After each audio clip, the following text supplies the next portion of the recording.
Kami dari kelompok 7 yang terdiri dari Ibrahim Salihah, Ines Alfiah, Feni Yuliana, Melia Yuliana, Fia Yuanita, dan juga Nurul Aziza akan mempresentasikan mengenai struktur pasar. Dan selanjutnya itu kami akan menerangkan tentang apa sih pengertian dari struktur pasar.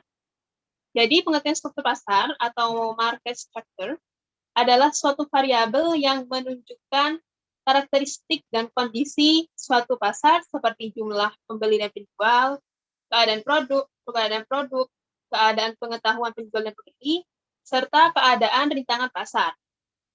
Struktur pasar terkait jumlah dan ukuran distribusi perusahaan dalam pasar serta mudah atau sulitnya masuk dan keluar dari pasar. Slide selanjutnya akan disampaikan oleh teman saya. Elemen-elemen struktur pasar. Pangsa pasar. Pangsa pasar adalah bagian dari keseluruhan permintaan suatu barang yang mencerminkan golongan konsumen menurut ciri khasnya, seperti dari tingkat pendapatan, umur, jenis kelamin, pendidikan, dan juga status sosial. Yang B yaitu konsentrasi. Konsentrasi atau pemusatan merupakan kombinasi pangsa pasar dari perusahaan-perusahaan di oligopoli, di mana mereka menyadari adanya saling ketergantungan. C yaitu hambatan untuk masuk. Hambatan untuk masuk yaitu cara atau usaha dari perusahaan atau para pelaku industri untuk dapat masuk ke dalam pasar, mencakup dari segala sesuatu yang memungkinkan adanya terjadinya penurunan kecepatan pesaing baru.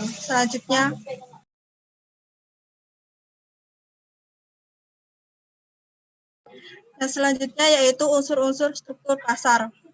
1. Distribusi penjual. Perusahaan di pasar persaingan sempurna akan menawarkan produknya dengan harga sama dengan opportunity cost untuk memproduksinya, atau P sama dengan MC.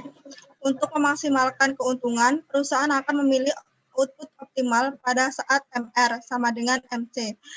Profit perusahaan pada pasar persaingan sempurna tergantung pada average cost atau AC.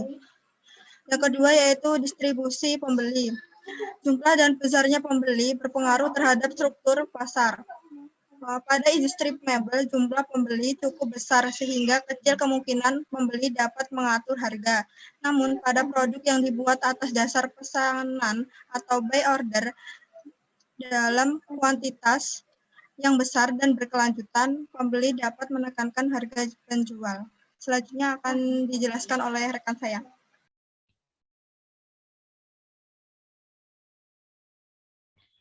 Tiga yaitu diferensiasi produk. Diferensiasi produk terjadi pada struktur pasar persaingan monopolistik, pasar oligopoli, dan pasar monopoli.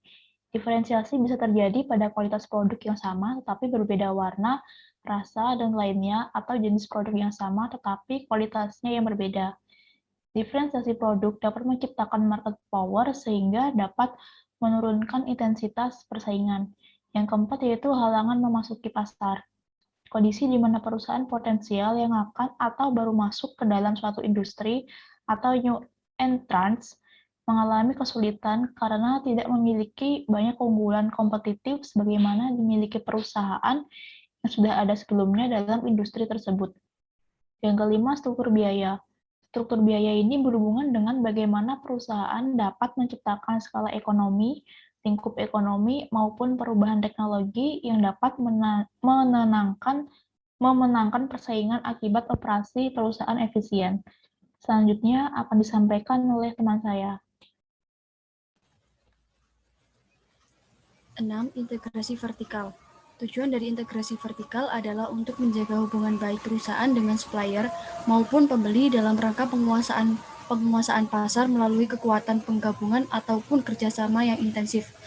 Hasil dari integrasi vertikal adalah perusahaan mendapatkan minimasi biaya atau maksimalisasi profit.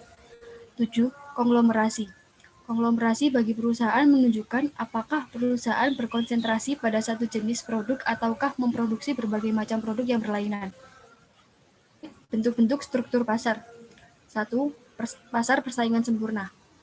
Pasar persaingan sempurna adalah pasar di mana persaingannya berada di level yang paling besar.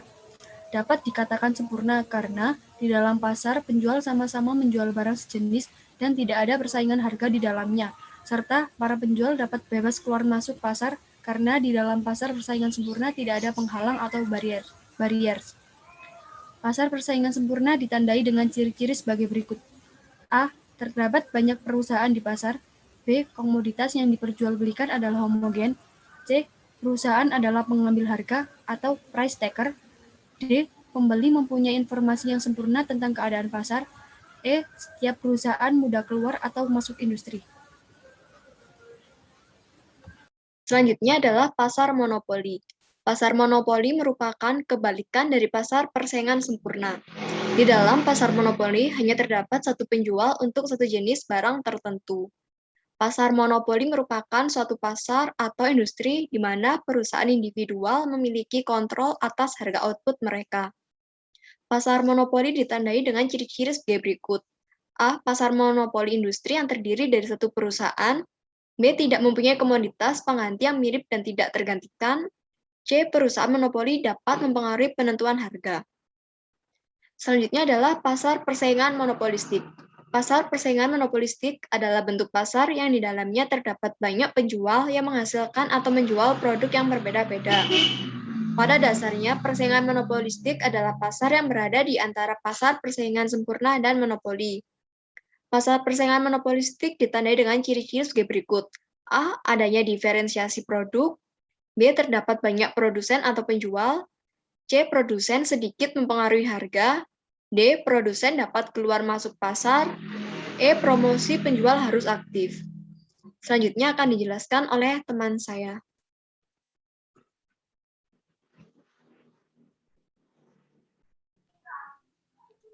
Selanjutnya yang keempat yaitu pasar oligopoli. Oligopoli adalah struktur pasar yang industrinya didominasi oleh sejumlah kecil perusahaan yang saling bersaing. Pasar oligopoli adalah pasar yang terdiri dari sekelompok kecil perusahaan. Biasanya, struktur dari industri dalam pasar oligopoli terdapat beberapa perusahaan raksasa yang menguasai 70-80% dari seluruh produksi atau nilai penjualan. Pasar oligopoli ditandai dengan ciri-ciri sebagai berikut. A. Produk homogen atau terdiferensiasi. B. Terdapat beberapa perusahaan dalam industri. C. Memungkinkan perusahaan lain untuk masuk pasar.